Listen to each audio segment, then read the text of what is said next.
إياك نعبد وإياك نستعين اهدنا الصراط المستقيم صراط الذين أنعمت عليهم غير المغضوب عليهم ولا الضالين آمين اللهم إنا نسألك رضاك والجنة ونعوذ بك من سخطك والنار اللهم إنا نسألك رضاك والجنة ونعوذ بك من سخطك والنار اللهم إنا نسألك رضاك والجنة ونعوذ بك من سخطك والنار يا عالم سر منا لا تدق ستر عنا وعمدنا واعف عنا وكلنا حيث كنا يا عالم سر منا لا تدق ستر عنا وعمدنا واعف عنا وكلنا حيث كنا يا عالم سر منا لا تدق ستر عنا وعمدنا واعف عنا وكلنا حيث كنا يا الله بها يا الله بها يا الله بحسن الخاتمة يا الله بها يا الله بها يا الله بحسن الخاتمة يا الله بها يا الله بها يا الله بحسن الخاتمة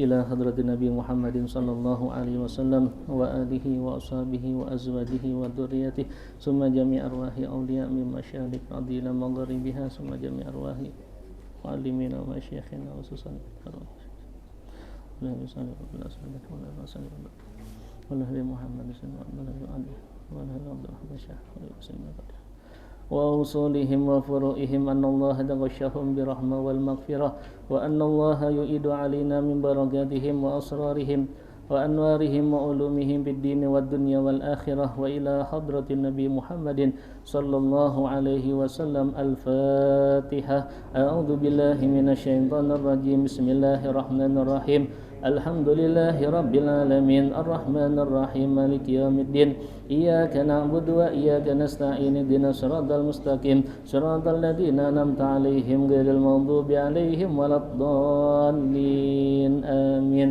Assalamualaikum warahmatullahi wabarakatuh. Bismillahirrahmanirrahim. Alhamdulillahirabbil alamin wassalatu wassalamu ala asrafil anbiya'i wal mursalin Sayyidina wa maulana Muhammadin wa ala alihi wa sahbihi ajma'in amma ba'd. Bapak-bapak dan ibu-ibu jamaah majelis taklim Ar-Rayyan yang dimuliakan dan dirahmati oleh Allah subhanahu wa ta'ala. Kepada kawan-kawan yang menyimak, melanjutkan pelajaran kita daripada kitab Adabul Alim wal Muta'alim, halaman 37 baris yang kelima dari bawah. Halaman 37 baris yang kelima dari bawah. Bismillahirrahmanirrahim. Qala al-mu'allif rahimahullahu ta'ala wa nafa'ana bihi wa bi ulumihi fid dharaini amin. Bismillahirrahmanirrahim. Ini masih membahas tentang adab-adab seorang pelajar terhadap gurunya. Ini sambungannya, wa in asa'a ba'du talabati ala ahadin lam yanharhu ghairu syaikhi illa bil isyarati. Wa in asa'a ahadun adabahu ala syaikhi ta'ayyana alal jama'ati intiharuhu wa radduhu wal intisaru li syaikhi biqadril imkani. Artinya, dan ketika atau apabila sebagian pelajar atau siswa berlaku buruk kepada rekannya yang lain, hendaklah tidak membentaknya. Hanya guru yang berhak melakukannya kecuali mendapatkan isyarat, petunjuk atau mandat dari seorang guru. Jadi ketika seorang penuntut ilmu diganggu oleh penuntut ilmu yang lainnya, misal ketika di dalam kelas mereka sedang belajar menuntut ilmu, tiba-tiba ada teman-teman yang lain ini mengganggu dia. Nah, maka bagaimana bentuk adabnya? Jangan dia yang membentaknya. Jangan dia yang membentaknya. Tapi apa? Yang boleh membentaknya, yang menegurnya itu adalah guru. Kecuali dengan mandat, dengan isyarat, dengan petunjuk daripada guru, maka boleh dia melakukan itu. Nah, makanya ketika ada orang menuntut ilmu, jangan juga mengganggu sesama penuntut ilmu yang lain juga. Ya, supaya ilmunya juga masuk, ilmunya bisa barokah, Jangan mengganggu sesama penuntut ilmu.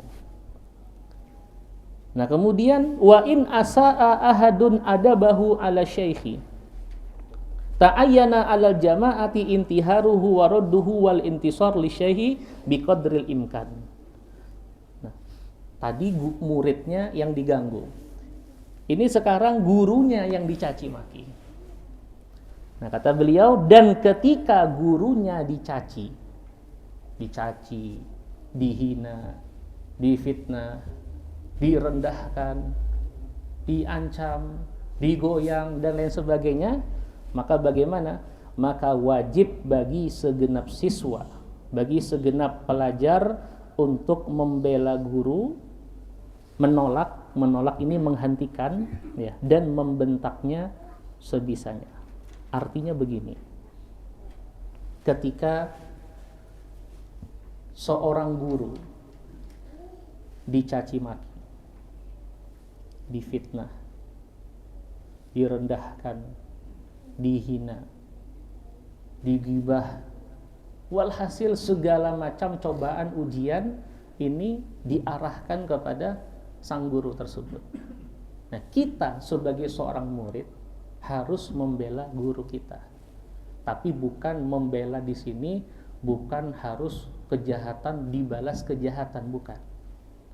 Sebisa mungkin paling tidak apa? Kita menasihati mereka. Artinya jangan kalian ini berbuat seperti ini. Ini tidak bagus. Ini tidak baik. Ini bukan akhlak seorang mukmin dan bukan akhlak seorang muslim. Apalagi yang dihina, yang dicaci maki, yang difitnah ini adalah seorang ulama. Ini hati-hati. Ya, sebagaimana ada pesan yang disampaikan oleh Syekh Ali Wafa kepada Syekh Abdul Wahab Asy-Sya'rani. Buruk sangka tanpa adanya pembuktian dan tabayun, kemudian gibah ini menggunjing para ulama, kemudian ujaran kebencian, kemudian fitnahan terhadap para kiai, para ulama, kepada para guru, kepada orang-orang soleh. Ini bukan hanya menutup pintu rahmatnya Allah Subhanahu wa ta'ala, tapi apa? Mendatangkan murkanya Allah Subhanahu wa ta'ala. Jadi kalau misalnya ada seseorang suka menggibahin ulama, suka menuduh ulama tanpa ada bukti dan tabayun, suka menggibah mereka, suka mencaci mereka, suka menfitnah mereka, ini bukan hanya pintu rahmat Allah yang tertutup untuk dia, tapi juga apa? Murkanya Allah ini akan datang. Dia mengundang daripada membuka lebar pintu murkanya Allah Subhanahu wa ta'ala. Nah, Syekh Ali Wafa ini berkata kepada Syekh Abdul Wahab Asy-Sya'rani dalam perkataannya, dalam wasiatnya disebutkan, wa fi wasiyati Sayyidi Ali ibn Wafa rahimahullahu ta'ala, iyyakum ayyuhal muriduna an taqa'u fi haqqi ahadin min aqrani syaikhikum fa inna luhumal awliya summun walau lam yu'akhidukum wa iyyakum summa iyyakum minal istihanati bi ghibati ahadin walau lam tablughu tilkal ghibatu bal khafu minha aksar mimma takhafuna idza balagathu fa innahu waliyuhu Allahu ta'ala fa'lam dalika ya akhi.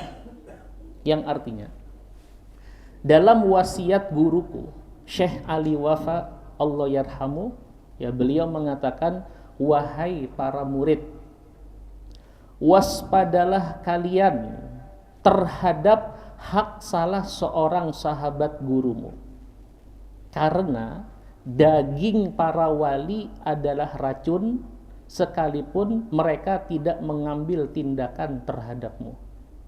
Mereka mungkin diam saja, Diam saja mereka, dicaci maki diam saja, difitnah diam saja, digibah diam saja, dituduh macamnya diam saja. Tapi hati-hati, dagingnya mereka ini beracun. Dagingnya mereka beracun.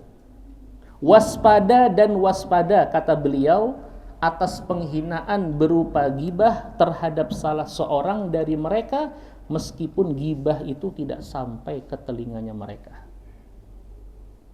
Meskipun gibah itu tidak sampai ke telinganya mereka, tetapi yang seharusnya paling kalian takuti itu adalah ketika gibahmu sampai ke telinga mereka. Kenapa? Karena sungguh pelindung mereka adalah Allah Subhanahu wa ta'ala. Pelindung mereka adalah Allah Subhanahu wa ta'ala. Sadarilah hal ini, wahai saudaraku. Ini wasiat ya, tentang larangan seseorang ini untuk mencaci, menggibah, menfitnah, menuduh dan lain sebagainya terhadap para kiai, kepada para ulama, para orang soleh dan lain sebagainya. Apalagi mereka ini adalah orang-orang yang betul-betul menjaga dan mengamalkan ilmunya. Nah, makanya juga disebutkan di dalam sebuah hadis yang diriwayatkan daripada Abi Hurairah,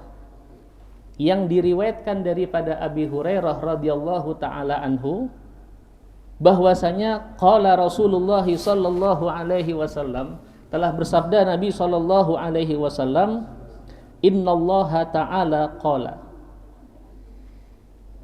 man adali waliyan faqad adantuhu bil harbi. Sesungguhnya Allah Ta'ala berfirman, barang siapa yang memusuhi waliku, maka apa? Maka sesungguhnya aku, yaitu Allah Subhanahu wa Ta'ala, menyatakan perang terhadapnya. Jadi barang siapa yang memusuhi kekasih-kekasih Allah, baik itu para wali Allah ataupun itu para ulama yang betul-betul mengamalkan ilmunya, mereka memusuhi mereka, ya, maka Allah yang akan menjadi pembela.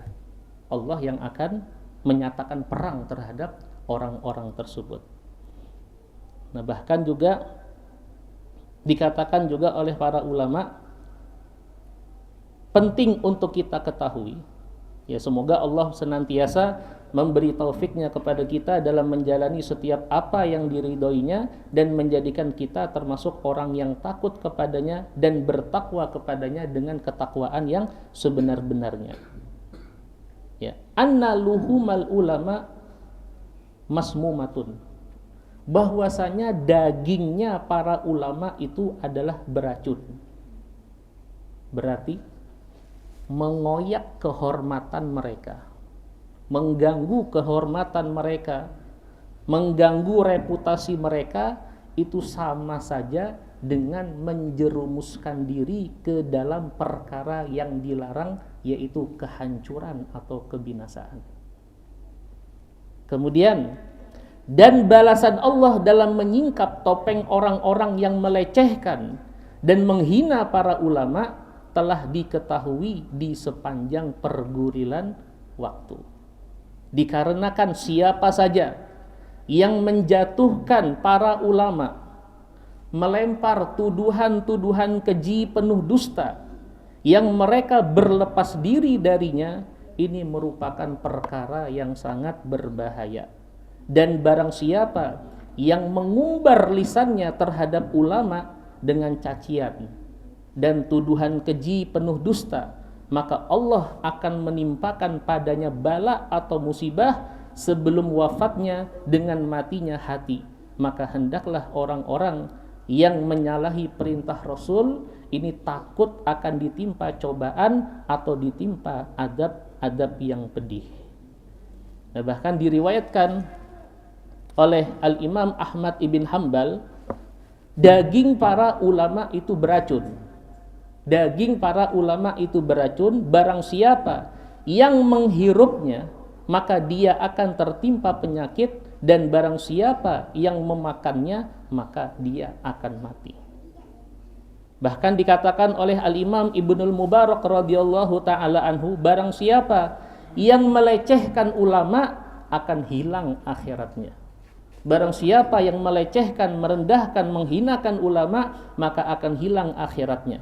Barang siapa yang melecehkan umara, pemerintah, maka akan hilang dunianya. Barang siapa yang melecehkan teman-temannya, maka akan hilang kehormatannya. Makanya kita ini tidak usah ikut-ikutan di luar sana dengan orang yang sibuk sekarang ini mencari-cari kesalahannya para ulama, mencaci para ulama, melecehkan ulama, menghinakan ulama.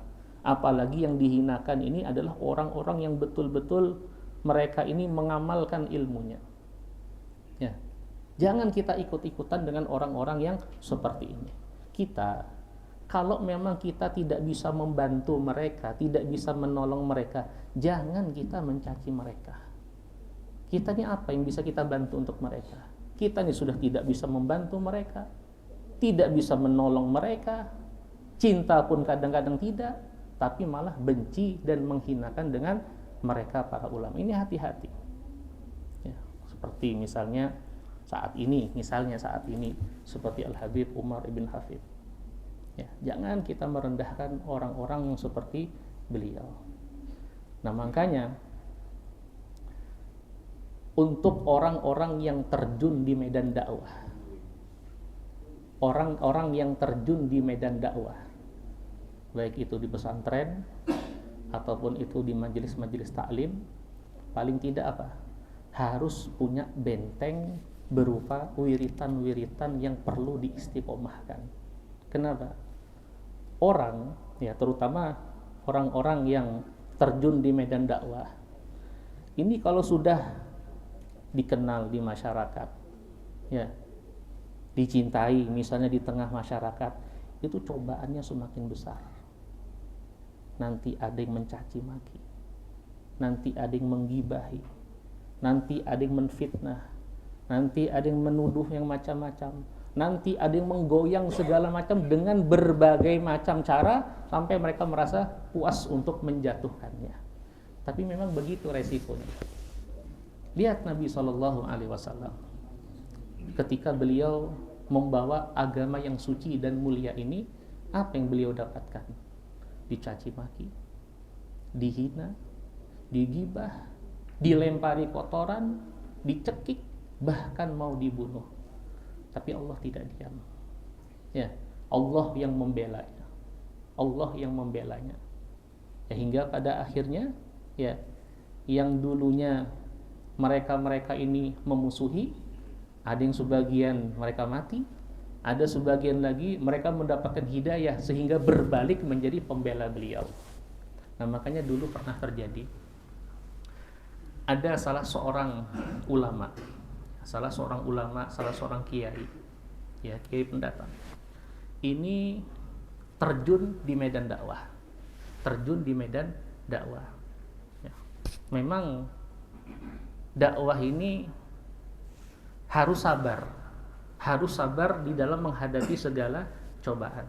Nah, begitu juga yang dialami oleh ulama tersebut. Beliau merintis hingga pada akhirnya, ya, semakin orang banyak tahu dengan beliau. Nah, cobaan bermacam-macam, cobaan datang silih berganti. Digibah ya sudahnya, dicaci maki ya sudahnya, difitnah ya sudahnya, digoyang dengan cara apapun supaya tidak timbul sudahnya juga. Walhasil banyak ujian cobaan yang dialami oleh beliau. Dan sebagian para murid-muridnya tahu, ini orangnya yang selama ini mengganggu daripada gurunya tersebut. Bahkan ada di antara mereka ingin apa? Ingin membalas orang tersebut dengan cara yang keras, tapi dilarang oleh guru tersebut. Sudah, biarkan saja mereka sampai di mana, serahkan semua kepada Allah Subhanahu wa taala. Hingga pada akhirnya apa? Yang tadinya mereka mencaci maki, yang tadinya mereka menfitnah, yang mereka tadinya menggibah, yang tadinya mereka ini menuduh, menggoyang dengan berbagai macam cara, satu persatu terkipai sorangan. Ada di antara mereka sakit, ya, sakit meninggal dunia. Ada di antara mereka Yang tadinya Masya Allah usahanya naik, turun drastis sampai bangkrut. Terkipai juga. Ada di antara mereka alhamdulillah sadar diri. Itu pun sadarnya setelah hatinya gelisah, tidak tenang, tidak nyaman, merasa bersalah. Akhirnya datang kepada ulama tersebut dan berkata bahwasanya aku ini hanya ikut-ikutan saja. Aku ini hanya ikut-ikutan saja dengan mereka-mereka itu.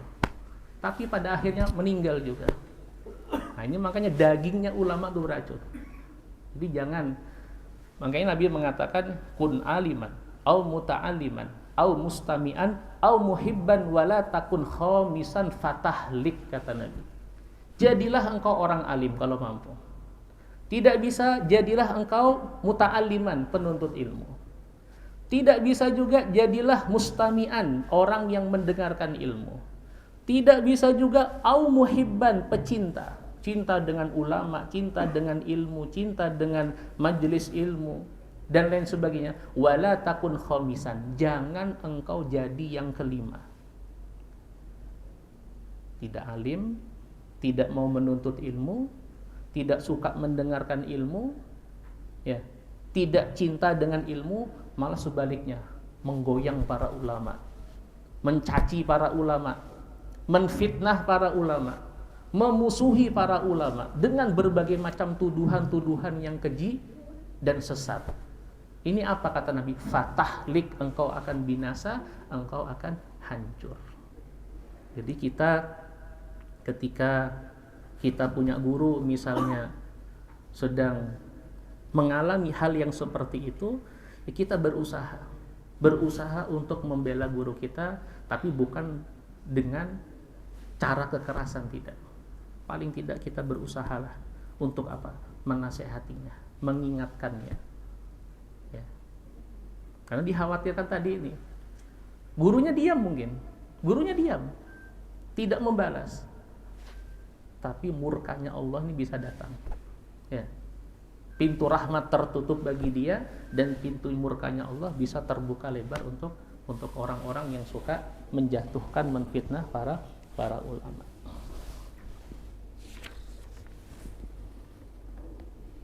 Nah, kemudian lanjutannya di sini wala yasbiqahu ila syarhi mas'alatin au jawabi su'alin illa in kana bi idnihi minhu. Dianjurkan pula untuk tidak mendahului guru dalam menjelaskan sebuah permasalahan atau menjawab pertanyaan kecuali atas izin gurunya. Jadi ketika guru menjelaskan, dengarkan baik-baik. Jangan disanggah, jangan dipotong, jangan didahului penjelasannya. Bahkan juga di dalam menjawab pertanyaan, nunggu petunjuk daripada gurunya. Nunggu perintah daripada gurunya, jangan langsung asal jawab. Nah, misalnya kan begini, waktu kita mungkin sekolah dulu, di sekolahan, gurunya ngasih pertanyaan yang bisa angkat tangannya. Angkat nih masing-masing. Nah, ketika kita ngangkat, jangan langsung jawab. Kan guru tuh melihat mana yang duluan. Oh, kamu duluan, silahkan jawab. Nah, harus begitu. Nunggu petunjuk, nunggu isyarat, nunggu perintah dari guru, baru kita jawab. Jangan langsung kita menjawab. Kalau kita langsung seperti ini kurang bagus di dalam adabnya. Nah, kemudian wa min ta'dhimi syaikhi an la yajlisa ila janibihi wala ala musallahu wala ala firashihi wa in amarahu syaikhu bidzalika fala yaf'aluhu illa idza jazama alaihi jazman yashukku alaihi mukhalafatuhu fala ba'sa bimtisali amrihi fi tilkal hal summa yaudu ila ma yaqtadihil adab. Ya. Nah, termasuk di antara takdim atau memuliakan guru adalah tidak duduk di sampingnya. Kemudian tidak duduk di tempat sholatnya. Atau tidak duduk, di situ tertulis tidak duduk di selimutnya. Mungkin lebih tepatnya tidak duduk di tikar atau hambal tempat duduk beliau. Ya. Nah, bila gurunya yang memerintahkan, maka sebaiknya ia menolak.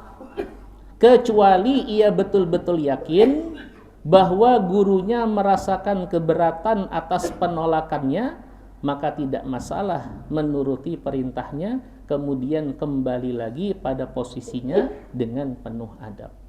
Jadi bentuk takdim kita terhadap seorang guru, terhadap seorang syekh, jangan sekali-kali kita menduduki tempat duduknya. Misalnya di sekolah nih, ada bangku. Ya, itu bangku tahu kita, itu tempat guru ngajar di situ. Tempat duduk guru ya di situ. Kita jangan sok-sokan duduk di situ. Ya, kisah menjadi guru, kisah menjadi ustadz, itu tempat duduk guru kita. Jangan seperti itu. Seandainya ya, atas perintah guru disuruh, misalnya gurunya pas kebetulan saat itu sedang udur, lalu si guru memerintahkan, silahkan engkau duduk di tempat itu. Ya, silahkan engkau duduk di tempat itu. Nah, kalau memang kita bisa menolak, kita menolak. Artinya janganlah kita duduk di situ. Mungkin kita duduk di sebelahnya saja atau di tempat yang lain, ya. Tapi kalau betul-betul ketika kita nolak, guru ini keberatan. Karena guru ini betul-betul menyuruh dia. Gak apa-apa, ente duduk aja di situ. Atas perintah guru. Kalau kita menolak, guru keberatan. Ya, keberatan gurunya. Justru guru menginginkan ente yang duduk di situ. Ini perintah guru masalahnya. Nah, ini bagaimana kalau sudah seperti itu? Kalau keberatan atas penolakannya, ya sudah, tidak masalah. Kita duduk saja di tempat beliau, tapi apa? Setelah selesai, balik kita. Jangan lagi duduk di situ. Karena saat itu kita duduk di tempat perguruan kita, itu adalah perintah langsung dari guru kita. Tapi kalau kita bisa menolak, kita tolak. Itu pun kalau beliau tidak keberatan. Kenapa? Kita juga harus merasa, ya Allah, ini adalah tempat yang biasa diduduki oleh guru kita. Tidak pantas rasanya kita ini duduk di tempat tersebut. Ya. Atau itu hambal, itu tikar, itu kursi biasa diduduki oleh beliau. Rasanya kurang pantas, kurang sopan kalau kita duduk di tempat itu. Karena kita sadar diri, kita ini bukan siapa-siapa. Ya, kita hanyalah murid biasa, bukan seorang guru. Tapi kalau guru itu keberatan dengan penolakan kita, ya sudah, bismillah. Duduk di situ, selesai, balik kita ke tempat kita. Jangan nanti sudah selesai nih, oh nyaman lah duduk di wadah sidin lah. Nyaman duduk di wadah guru, kayak ini pak rasanya jadi guru. Oh seperti ini rupanya jadi guru, jadi ustadz, jadi kiai itu seperti ini. Itu sok-sokan, jangan. Ya, ini nanti bisa mengurangi daripada keberkahan kita sebagai seorang murid. Nah, kemudian waqad takallaman nasu fi ayyil amrayni aula an ya'tamida imtisalal amri aw sulukal adab. Nah, ini terjadi perbedaannya, sungguh terjadi perbedaan pendapat di kalangan ulama mengenai mana yang lebih afdol, mana yang lebih utama antara mematuhi perintah guru atau menempuh jalan adab. Kan kadang-kadang kita ini dilema. Kita duduk apa tidak? Kalau kita duduk karena perintah guru. Tapi kalau kita duduk di situ kita merasa kurang pantas. Adabnya kita tidak duduk di tempat tersebut. Nah, ini bagaimana? Ini terjadi perbedaan di kalangan para ulama. Kita habiskan sedikit. Walladhi yatarajjahu at-tafsil. Nah, adapun pendapat yang lebih unggul, di situ kurang. Tafsil ini apa? Ditafsil, dirinci. Mana yang lebih afdol? Antara mematuhi perintah guru atau menempuh adab? Nah, pendapat yang lebih unggul, ya ini ditafsil dulu, dirinci dulu. Fa in jazama syaikhu bima amarahu bihi jazman akidan famtisalul amri aula. Wa illa fasulukul adabi aula. Ya. Mematuhi perintah guru itu lebih utama, lebih afdol jika sang guru betul-betul menekankan perintahnya tersebut. Artinya tadi, guru ini memang menginginkan kita untuk melaksanakan perintahnya. Misal, ayo, kamu masuk kelas sana. Diperintah langsung oleh guru. Kalau kita tidak masuk, guru ini kecewa, guru ini keberatan. Maka afdol bagi kita untuk imtisalul amr. afdal bagi kita untuk menuruti daripada perintah tersebut. Nah, namun bila tidak demikian, maka lebih baik menempuh jalan adab meski dengan menolak perintah guru. Artinya, ya Allah, asa kada pantas duduk di situ. Berat rasanya mau masuk di situ. Kenapa? Ini harusnya guru yang duduk di situ, guru yang masuk di situ, bukan aku. Mungkin guru yang lain lebih pantas. Sehingga apa? Dia menolak daripada perintah guru tersebut, tapi dengan catatan si guru ini tidak keberatan. Oh iya kah? Ya, kata guru mungkin ya sudah, mungkin yang lain aja. Kalau memang tidak bisa, tidak sanggup, tapi guru tidak kecewa. Guru memahami mungkin dia memang masih belum waktunya. Ya, husnudzon saja. Guru tidak keberatan, maka ya kita tidak masalah menempuh jalan adab dengan kita menolak tadi ini. Sebabnya kenapa? Dijawazi an yaksida syekhu idhara ihtiramihi wal iqtina'i bihi fayuqabilu huwa bidzalika bima yajibu min ta'dimi syekhi wal adabi ma'ahu. Sebab bisa jadi dengan tadi guru tuh memerintahkan, ayo kamu ke sana, ayo kamu masuk. Bisa jadi apa? Gurunya sebatas ingin mengetes tata kerama muridnya saja.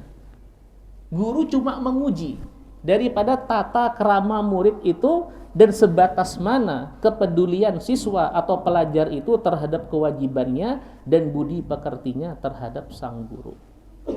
Jadi ada kalanya memang sang guru itu memang betul-betul memerintahkan dia, betul-betul perintah. Ada kalanya guru itu mengetes atau menguji dia. Nah, harus kita yang paham-paham bagaimana. Kalau memang ibaratnya kita juga harus ngerti dengan keadaan sang guru.